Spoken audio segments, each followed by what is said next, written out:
All right, welcome back to the last study hall of the year 2015 with this incredibly handsome cardinal and more of the same theme as before. Overall structure issues and INGs. Here's the source attribution. These problems are all from the free GMAT prep software, which is copyright GMAC. And here's where you should answer multiple choice questions. Please do not answer them in the chat box. Please don't do it. Thank you very much. All right, let's do one of these for your fun and edification. Let's try one. How about that? Right there. Remember where you find multiple choice answers. That would be right there. Give it a shot.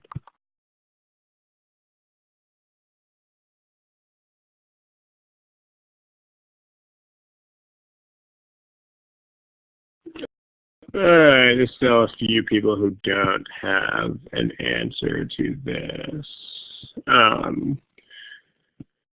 Should pick something. There's a question in the chat box about like timing. You should never think about having a timer on the screen. That's a huge mistake. If you ever have to look at a timer, that means that your time management is very bad. So that's all I have to say about that. But remember that basically time management is, there are only two things that are time management, which are be honest about when you are stuck, and if you are stuck, then move on. That's it. That's all time management is. It's nothing more than that. So, I mean, if you looking at a timer, and you should never keep a timer on the screen either. You should maybe reveal it to 1 or 2 or 3 times per entire section, like every 10 or 15 problems. And even then, you should never have to reveal it. It should just be something that you do as maybe psychological reassurance. Like, I mean, the analogy that I give is it should be sort of like double checking the locks on your door when you leave on vacation. Like it should not, like that should not be something you actually have to ever do. You just do it because you want the psychological reassurance. It shouldn't really do anything because the lock should already be locked, but you're just, checking for the psychological reassurance of it. But, okay, I gotta adjust some text things here. It'll take me about 30, 45 seconds. Hold on a second, sorry.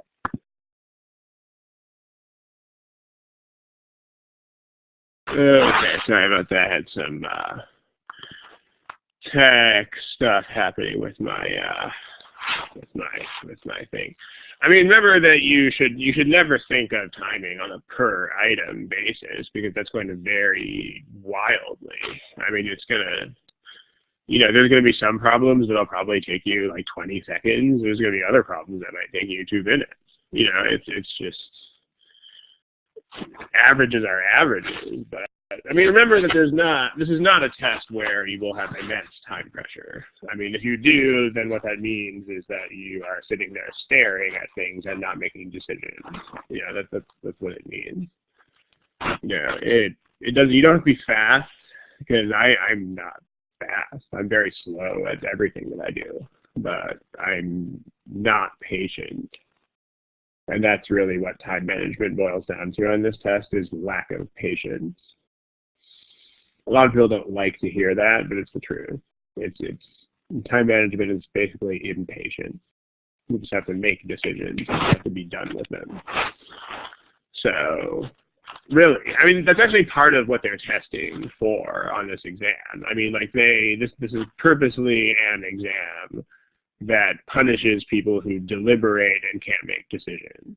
It's especially people who are sort of these inveterate perfectionist types. The exam is very much designed to penalize that mentality because business also penalizes that mentality. And so it's meant to do that. Okay, let's discuss the problem.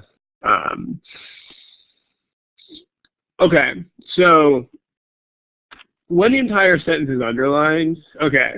I mean, first of all, something a lot of people think, here's something lots of people think. Ew, gross.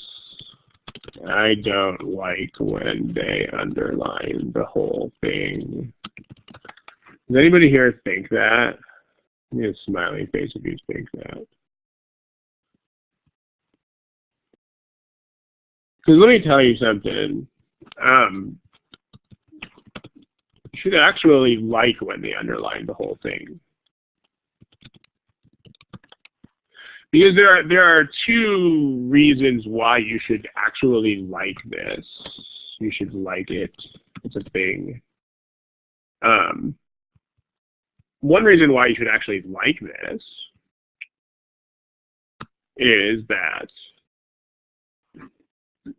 there's more space underlined. There's more stuff.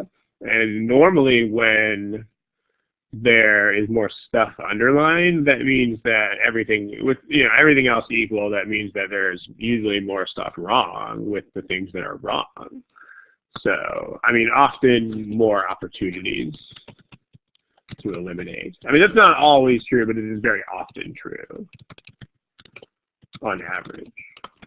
But then, see, here's the other thing.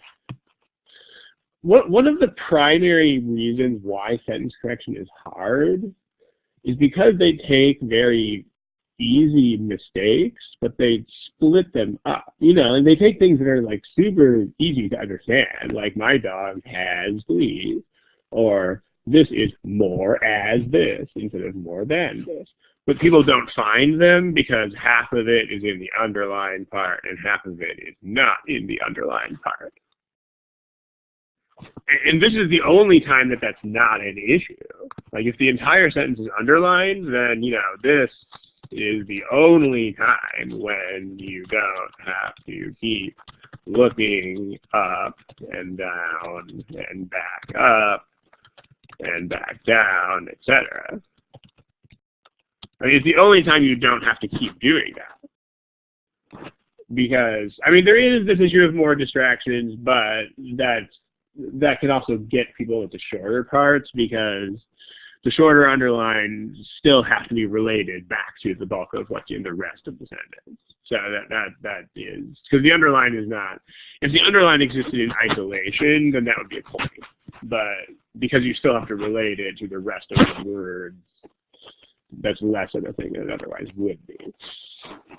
But like the thing about these is that this is the only time when you don't have to look at half of a sentence and relate it back to another half of a sentence, which is nice.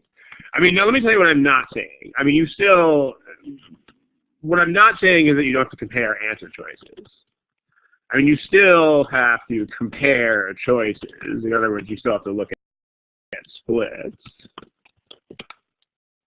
So that's not what I'm saying. But what I'm saying is that you no longer have to connect the underline to a non-underlined part on top. So in other words, you don't have to read the sentence across a segregated distance anymore. So like smiley face if you see what I'm saying there. Because I mean, that really, people underestimate the ability of that to make this harder. You know, because like even things that are incredibly simple and easy to understand, like, you know, more than and not more as, or like, you know, singular plural. I mean, even things like that can be difficult when you split them up across that kind of distance. So it's a much bigger deal than people think. So, but we still need to find splits. And the other thing to realize is that there's a kind of split that generally plays a bigger role when they do this, which is, remember that there's two kinds of splits. Splits happen when words change, which is usually the first kind of split to which people are introduced. So splits can be words that change, but splits can also just be words that move. words that move are generally more important when the underline is longer. Because this is a lot of times, this is what makes the underline so long, because they are moving around entire chunks of words. So you should be more attuned to this. Be more attuned to chunks of words that move when the underline is longer. Okay, so let's think about it from that point of view. Chunks of words that move, but in general, just looking at splits like we always do. So, all right. So here's the bones. The bones start this out. There's the bones, but then the bones are here, and then the bones are, whoa, that's not even until down here. And then here's the bone. Okay, let's go back to step one real quick. What is step one of every sentence correction problem all the time ever? What are we saying? Okay. Not necessarily a subject-verb check. Nah, that comes later. But yeah, what's the message? I mean, maybe you're right, because I mean, once you know what the basic message is, you should also know what the main core of the sentence should be. If that's what you mean, then yes. Like, what should the main sentence, like, what's the main message? Like, what is this sentence mainly telling us? What is the central message of it? If you can, you could figure out, yeah, the main message is that the bones of this dinosaur have been found. And then there's this like extra stuff. And like what you should try to do when you read the original sentences is you should try to like distinguish between central stuff and side points. So like, if you can, as much as possible at least, distinguish between the main message and side points, which are going to become modifiers as you read. So, because I mean, again, all of these things are mostly subconscious understanding when we read normal stuff. And that's what makes this challenging. I mean, we don't have to think about this stuff when we read normal text like books and magazines and stuff. But the main message here is that, you know, these bones have been found. So the bones of this specific dinosaur were found in Madagascar. And then, oh, here's some other stuff, side points. This dinosaur was a relative of blah, blah, blah, and looks like other blah, blah, blah. Right? So, like, this is the main point. The main point is they found the bones of this dinosaur in Madagascar. And then side points. Oh, yeah, by the way, here's some more things about this dinosaur. So, that, we can figure that out at the beginning. So, that should help us. Hey. So let me color this stuff. So the bones should be part of the red stuff. Let's make that red. All right. And then, you know, this stuff should be the color of side points. Because these are the side points. We can analyze those later. But this is what, this stuff that I'm doing in this like aquamarine type of color shouldn't be the main message. So, okay. And the main message should be the bones have been found. Bones. All right.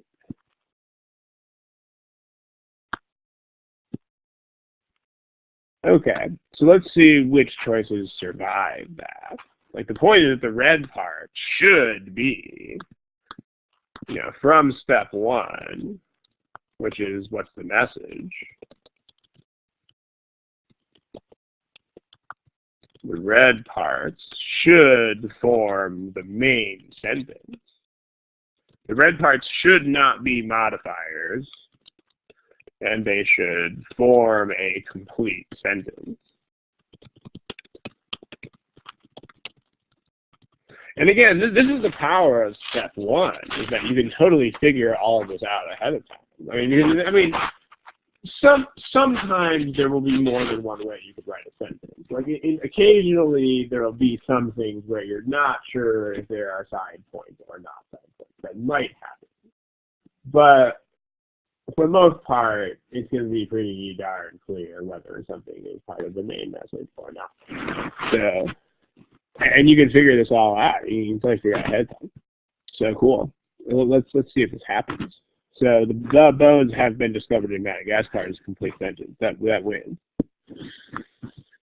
The bones has been discovered in Madagascar. My dog's has, please. Well, now. No, thank you. Appreciate that. Subject and verb don't like each other in choice B. C, the bones have been discovered. Okay, that's a sentence. D, the bones of which is not a sentence, because that makes that a modifier. Nope. And then the bones of a bleeding desk have been discovered. Okay, that works. So, but in B and D, they're not a sentence. B, it's not a sentence because the verb is not the right verb, and D is not a sentence because it's not a sentence at all. It's a modifier. Okay. Now, where do we go from there? Anybody have any suggestions as to what we should look at next?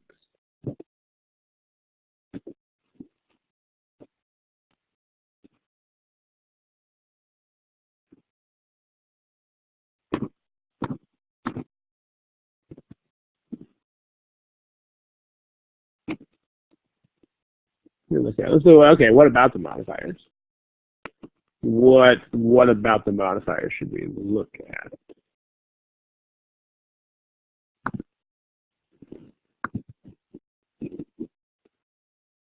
All right. Which, when you say fragments, what is your clue that you should think about that? Because remember, you should never be thinking about stuff at random. So, like, what is your what is the reason why you are thinking about that?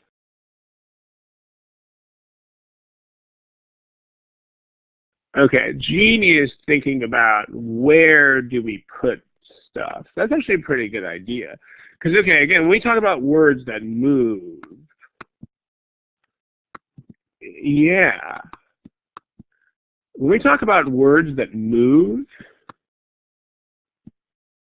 a big issue with words that move, in fact, we've had entire study hall sessions where this is the entire focus of the session.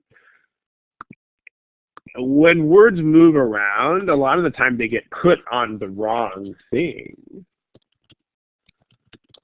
So you should pay attention to what describes what. So yeah, I guess Jeannie points out, right, a distant relative is the dinosaur, not the bones of the dinosaur. So, but what that sentence is accidentally saying is that the bones are a distant relative. That doesn't work. Yeah. So that's one reason to kill E. Antoine, can you tell us some more about fragments?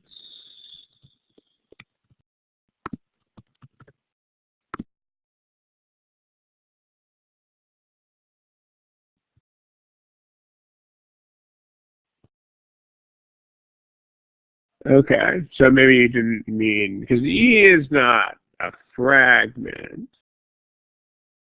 There are some structural issues with the other choices. Let's put some stuff in color here. Let's use orange. Let's see. Let's use. There's no green on the screen yet. Here, green. What about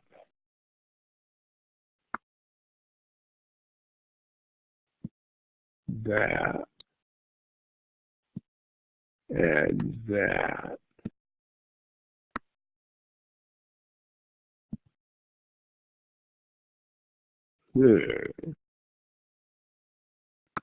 That's interesting.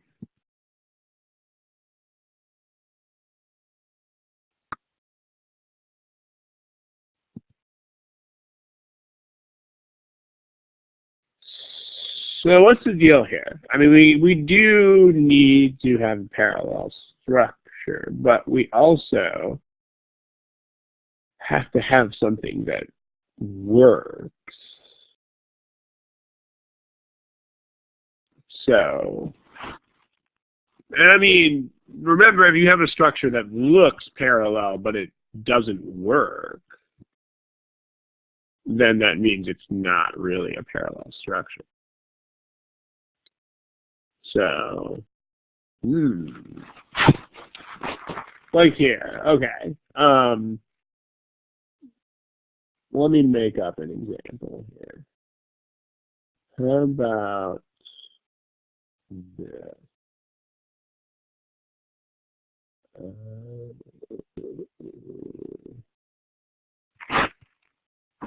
How about something like this? How about this pottery, which was made in ancient Greece and holds about 1 liter of fluid, blah, blah, blah, versus, okay, now I'm trying to make this sort of obvious here, but here. Okay, in the multiple choice area, give me, these are only fractions of sentences, but give me A if that is the one that works, and give me B if that is the one that works. Assuming that the rest of the sentence is fine, like the part that is dot, dot, dot. I mean, there's no problem in the dot, dot, dot part.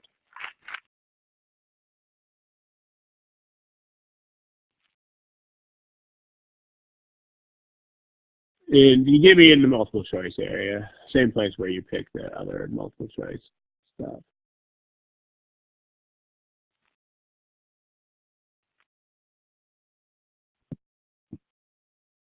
Like not in the chat box.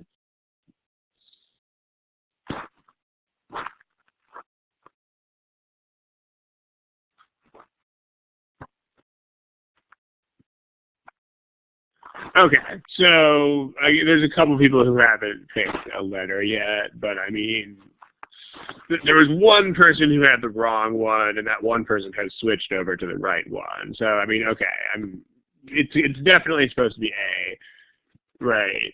And the point here is that the only way that you could possibly pick B is if you are just totally not thinking at all about what the words mean. So, like, if you look at these words, and if you just do not even sort of think a single thought about what they mean at all, like, if you don't think about the meaning of these words at all,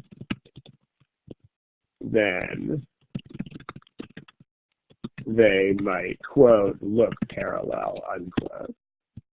But, I mean, of course, it's nonsense, right? But because, I mean, like, the pottery makes, it doesn't, you can't say the pottery makes. So, but the pottery was made in ancient Greece, yes, and the pottery holds about a liter of fluid, right? So this makes sense. This also makes sense. So we win. So the point is that, I mean, this is the reason why step one has to be step one. It can't be step later than one, because everything else, whether it's parallel structure, or whether it's sentence structure, whether it's tenses or anything, it's always subject to what are you supposed to be saying. Because you can't, like there might be words that look like they're really cool, but they're nonsense words. So the biggest lesson here is that step one has to be step one. Which is why it's step one. So I mean, whenever everything else is judged subject to the meaning, right? Like everything else has to work as well as possible, as long as the meaning is still right. So meaning that you can't, this is not a parallel structure because it is meaningless, is the point. So if we go back to this, I mean, what are we saying here? So the message of this, and I mean, I guess it's not just was, I mean, it is, because it still is. They're related, they still are related, even though they're extinct. And notice how the word resemble is used.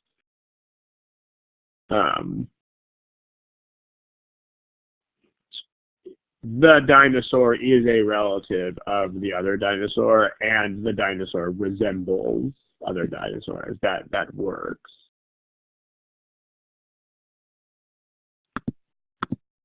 Why doesn't this work? I mean, you probably could resemble. You probably could use resembled in the past tense. You probably could. But where's the problem here?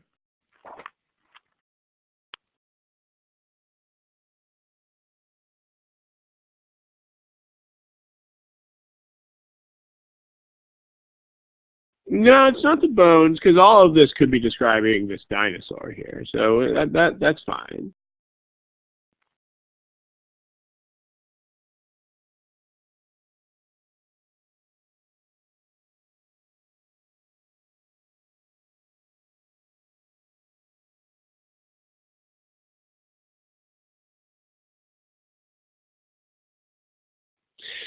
That's getting closer. What Antoine says, because related is not a verb. Related is a modifier, right? I mean, let's take this to another. Take this to another thing. Another screen, because when you have parallel structures, they have to be doing the same thing. They don't have to be exactly the same grammar structure. I don't know why it's upside down. Let's turn it right side up. Okay. So here's the problem. Let's just take a look at this by itself. Let's not look at the second part of it yet.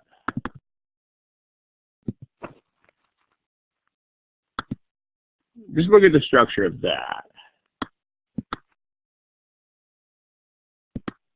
You guys see how that works? Because that's fine. I mean, this part is actually totally fine. You have, I'm not even going to try to pronounce that, but MA, comma, distantly related to T-Rex. Notice that related is a modifier. This is not a verb.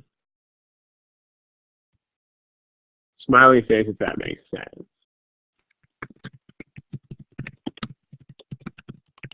If this was a verb, it would be like it was related to or is related to.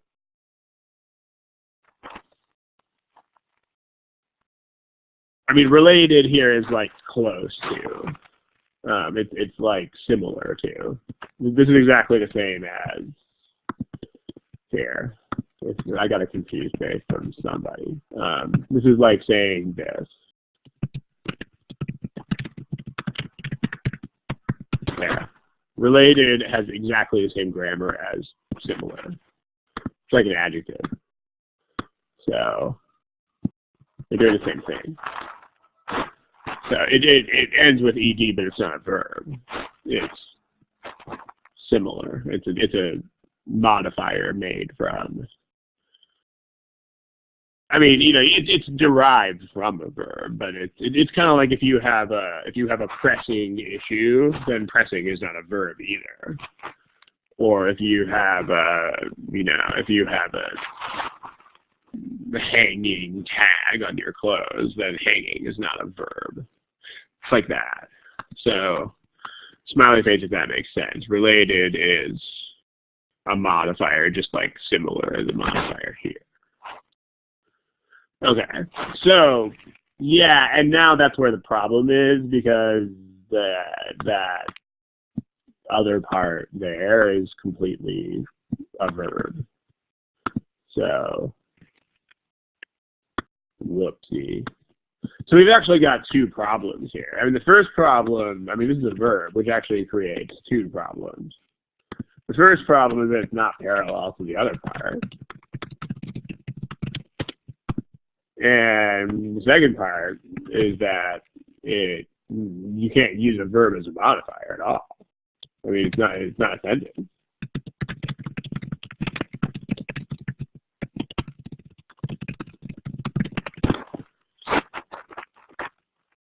So, why is it a verb? So look at the way they did this. I mean, it has an object. Like, they resemble these things. Like, if you say, here, if you say, I hit the ball, if you have something like this, then hit has to be a verb. I mean, you can have hit as a modifier.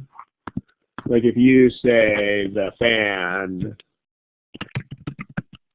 hit in the head by a ball, was taken to the hospital. This is not a verb. This is a modifier. It's an adjective.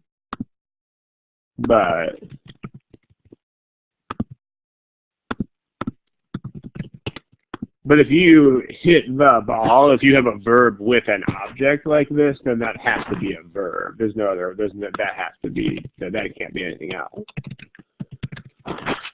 Just because if you try to make a modifier that looks like this, you won't be able to make one. There are no modifiers that look like this, so I don't have an explanation of what that would be, because this is not a thing that exists at all. So, but it's like this is a thing that basically doesn't exist. You're trying to use a verb in a way that's not a verb. Hopefully with these simple examples you can see what the deal is, right? If you have hit the ball, then that has to be a verb. Someone hit the ball. And if you try to use that as a modifier, then it isn't going to work. So, yeah. If it said resemble-ing, then that would work as a modifier. Yes, it would. In fact, if you had a sentence with those two, then yeah, this is a workable sentence. Dinosaur 1 distantly related to dinosaur 2 and resembling many of today's birds is blah, blah, blah. Yeah, absolutely. because now these are two modifiers. Related to and resembling. Yes, that would totally work. So, yes, it does. Okay. So, but C definitely not a thing. So that leaves us with A. About that. Neato.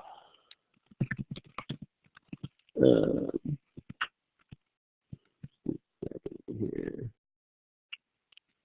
Okay.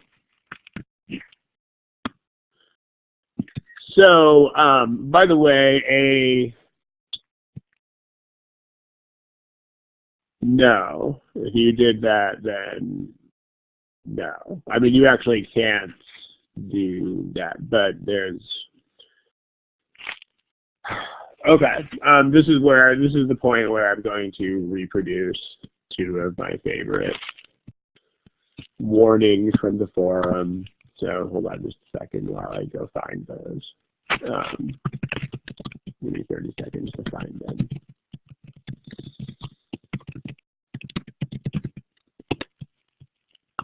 Okay.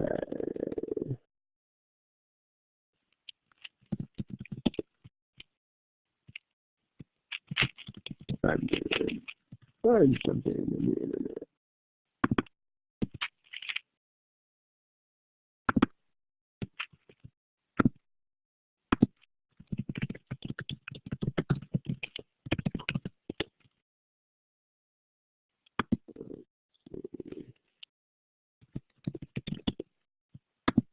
There you go. Here's one of them. Okay, so if you guys read my posts on the forum very much, these are going to look very familiar. Here's the first one. This is a question that someone asked. I think I've posted this, I think I've copied and pasted this onto the forum probably several hundred times.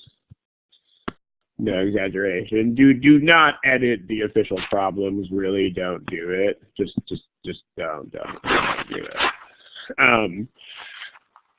I mean, one thing about this test that is surprising, it's not a thing that you can notice because it's a thing that they don't do. But one thing that is very surprising about this test is how few things are actually tested on it. Like, of all the things that can go wrong with an English sentence, I would say maybe 1% of them are actually tested on the GMAT. And even that might be an overestimate. So if you start changing sentences in random ways, then the result will almost always be wrong. And it will almost always be wrong for reasons that are completely irrelevant to this exam. Like literally every single time. So if you start making random changes, the answer is going to be nope, wrong, and you don't care about why. Really don't waste your time. The answers should be challenging enough as it is, and they are very carefully curated. And then also, guys, yeah, the other thing that you should not do, really don't do it, is this. I mean, A is the correct answer to this problem. Don't ask if the correct answer would be better if you did something to it. No, the answer is no. No, it would not. Really, no. I wrote this other version. Is it better than the correct answer? No, it's not. It's not better than the correct answer. I mean, I've been a professional writer for about 23 years, and let me tell you, the writing of these sentences is very good. These sentences are very well written and very well edited. If you make random changes to them, your version will not be better. Just take my word for it. Trust me. Okay. Glad we got that out of the way. All right. But that's not the same thing. I mean, if changing something would make it work, that doesn't mean that it's wrong without that change. Those are totally different things. You know, it's like if I added this part to my car, will it run? That doesn't mean it won't run without that part. So, but just don't edit the sentences. So don't do it. It's not a worthwhile endeavor. It's a waste of your time. Okay. Let's do another problem. Let's do it. Okay. How about this one? Right there. Fun stuff. Remember where you get the multiple choice responses.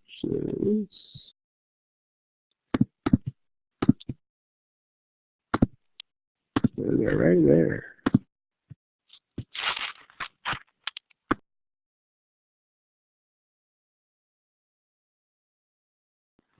All right.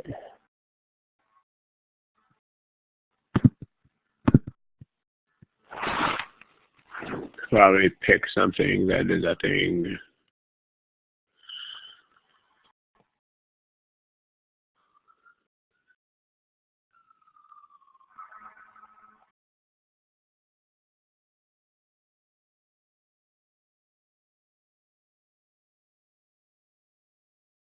All right, let's take a look.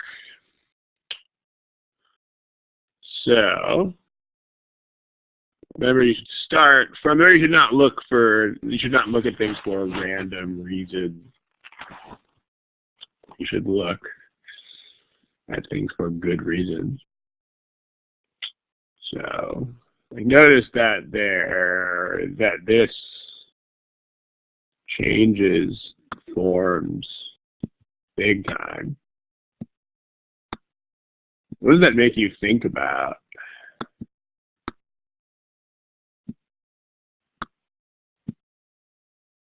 Like when you see those different kinds of forms of that, what should this make you think about?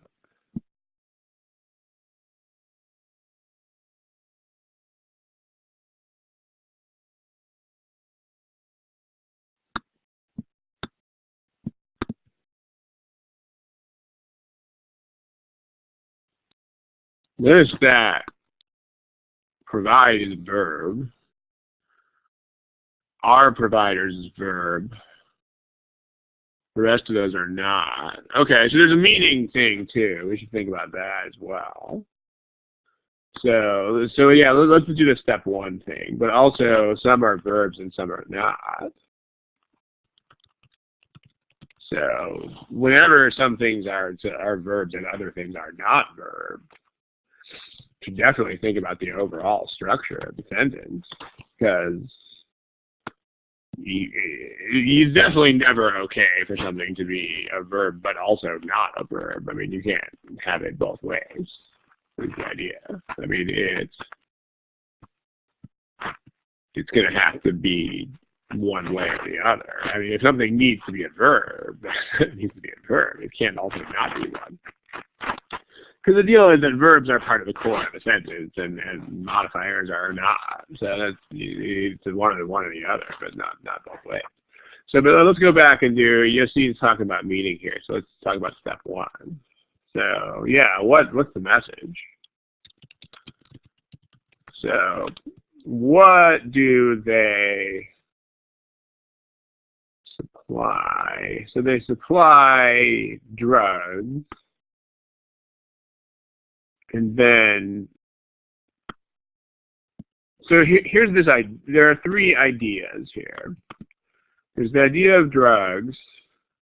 There's the idea of sources of material and wood. And then there's the idea of employment.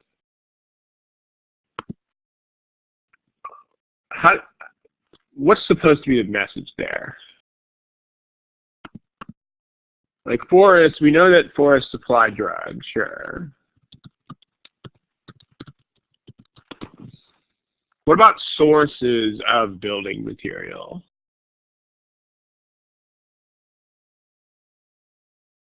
What is the source of building material and firewood?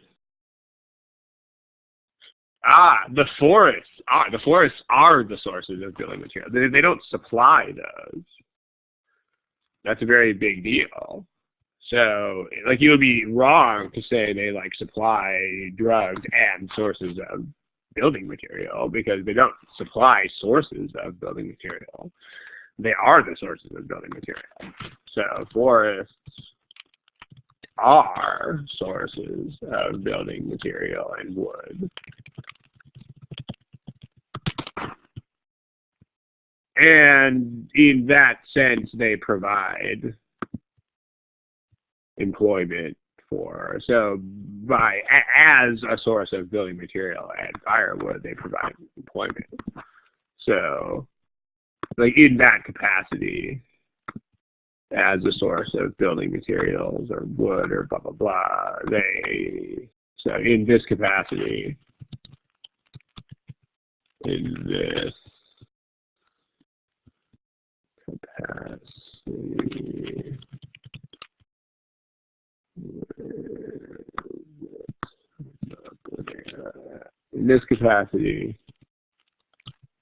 they provide employment.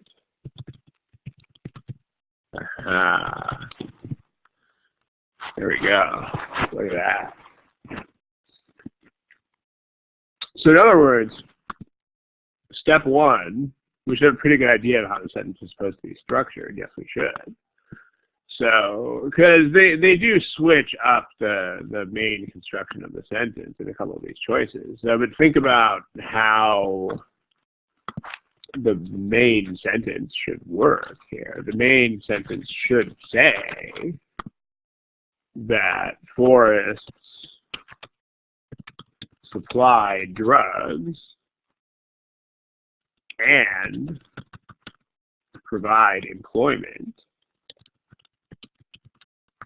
Because these are the two things that they actually give people, according to the sentence, right? And then because they could also say they supply drugs and supply building materials and supply employment. But if you notice that none of the choices are made like that. So instead, the choices all refer to sources of these. So given that restriction, like given that that's what is going on in the available options, we know that sources of building material and firewood should be like an add-on. It should be a side point. In other words, a modifier that's used to support this idea. Because that's where the employment comes from. I mean, they provide employment because they are sources of these things. So there you are. Okay. But even so, I mean, let's say that you don't catch on to that much detail.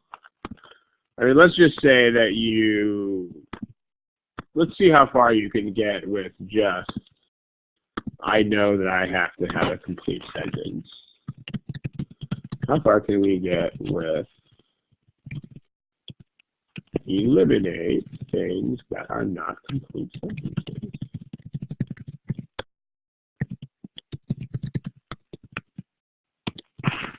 Let's just see, right? Okay. So, well, they supply things and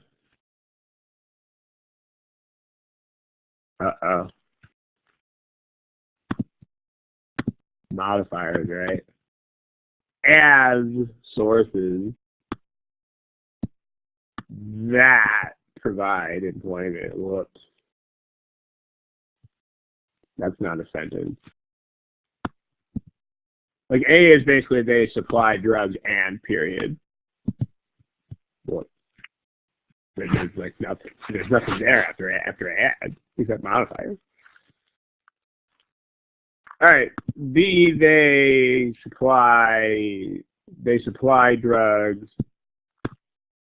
and sources of these are providers. So that's not a sentence either for the opposite reason of A. I mean, that's not a sentence because it has too many pieces. Like B is kind of like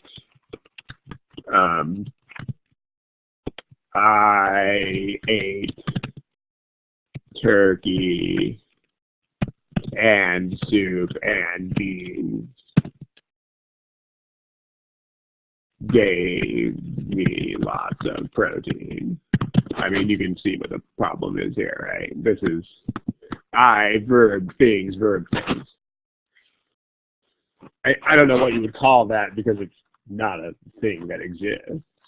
So I mean, I don't even know the names of things that do exist, much less the names of things that don't exist. But this is not a sentence.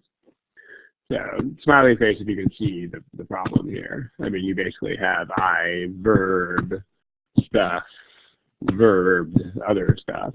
Wow, that's not a thing. Okay. C has got the same issue as A, because you've got they supply drugs and modifier, and whoops, there's nothing. You've got I mean, if you provide stuff, then you can also be a provider of stuff. I mean, it is more succinct to just say that you provide it. But there's, I mean, a provider, I guess, would be anybody or anything that provides something. So, but yeah, C is the same thing as just A. You've got they supply drugs and period. And you've got a bunch of modifiers after that, and that's all you have. Okay, and then so A, B, and C are not sentences. Like D is technically a sentence because it says they supply drugs and sources modifiers. And E says they supply drugs and modifier provide employment. So, okay. So D and E are, from a mechanical standpoint, sentences.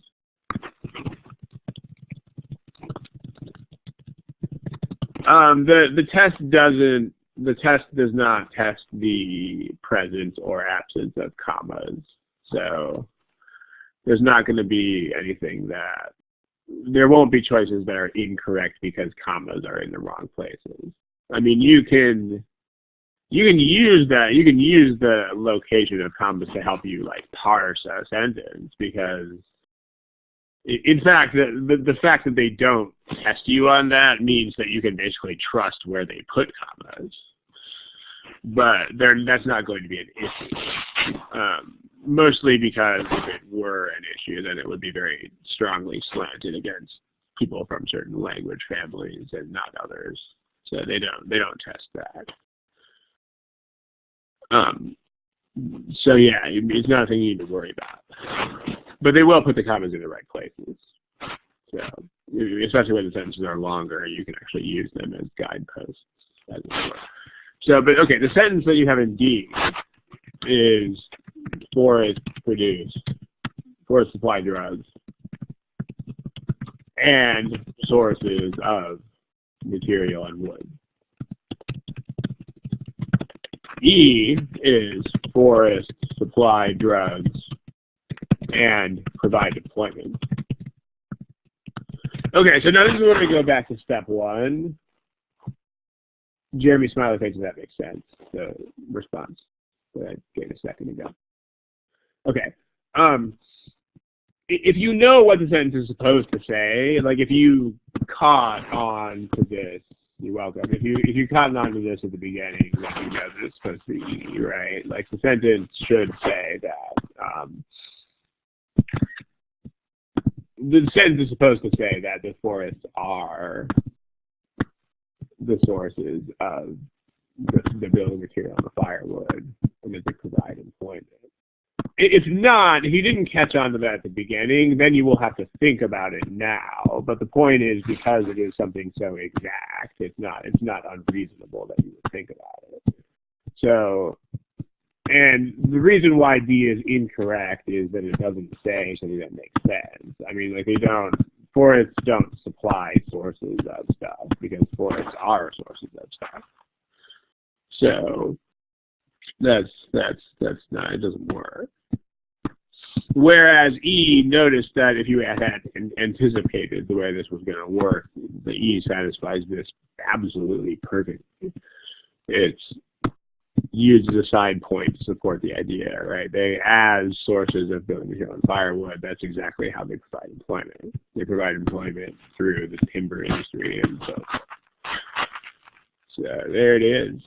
Good stuff. I mean, the deal is, if you really take your time in step one, I mean, the most important point about step one is that you should absolutely not rush it.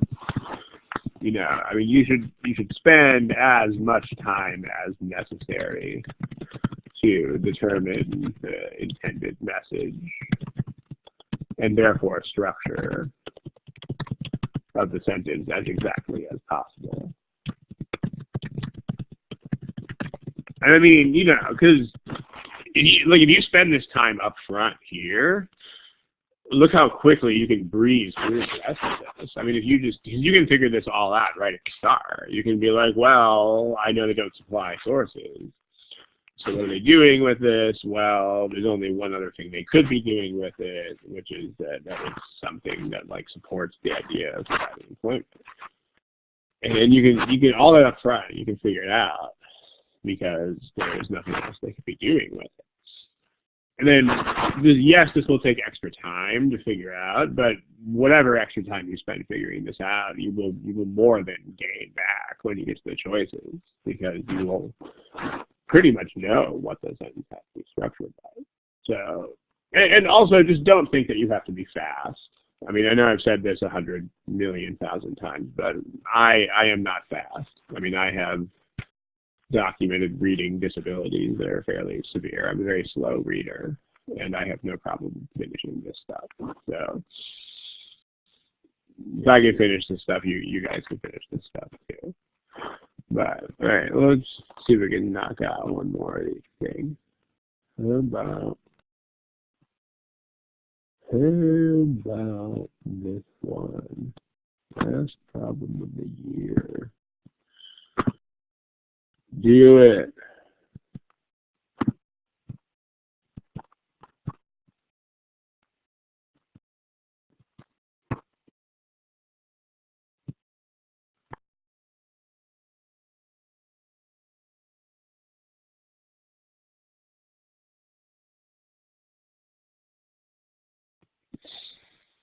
Okay, I should pick a thing here pretty soon. I'll give you like 15 or 20 more seconds. You know, have something. Pick something.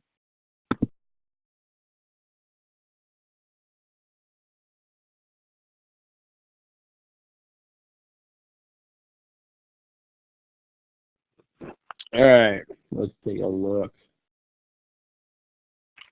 So let's see. What is the deal? What's the message?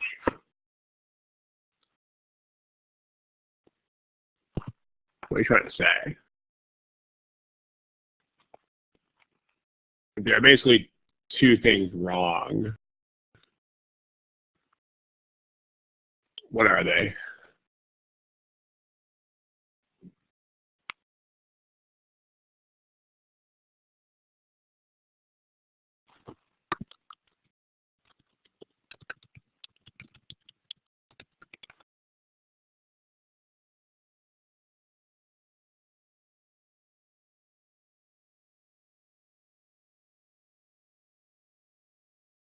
A couple people are typing.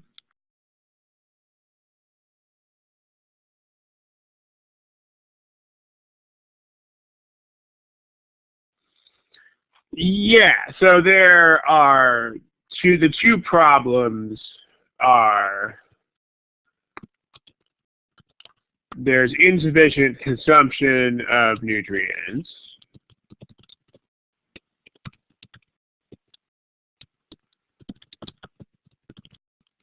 and there's low levels of those nutrients in the blood. Okay, now if you think about it, if you didn't think about this at first, you would think about it when you see the way they're starting the sentences. And what I gotta run at the end of the time, so I'm gonna try to accelerate the discussion here. But notice the way that these things begin. You have some of them start with in up to this many % of people, and some of them just start with this many % of people. So okay, I mean, it says up to 40. Let's just say 40, just to simplify it, right?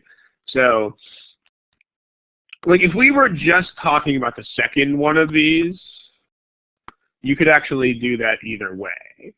Like, consider, you could say 40% of these people have low levels of these nutrients in their blood. Or you could say in 40% of these people, the levels of these nutrients are low. Right, like smiley face if you see what I'm saying here. Like you could actually write that part either way. On the other hand, see, the problem with consumption is that consumption is not a thing that happens in the people. And so this would be impossible to write with in. Because you can't say in these people the consumption is low, because that's not something that happens in their bodies. That's like, you know, what they do.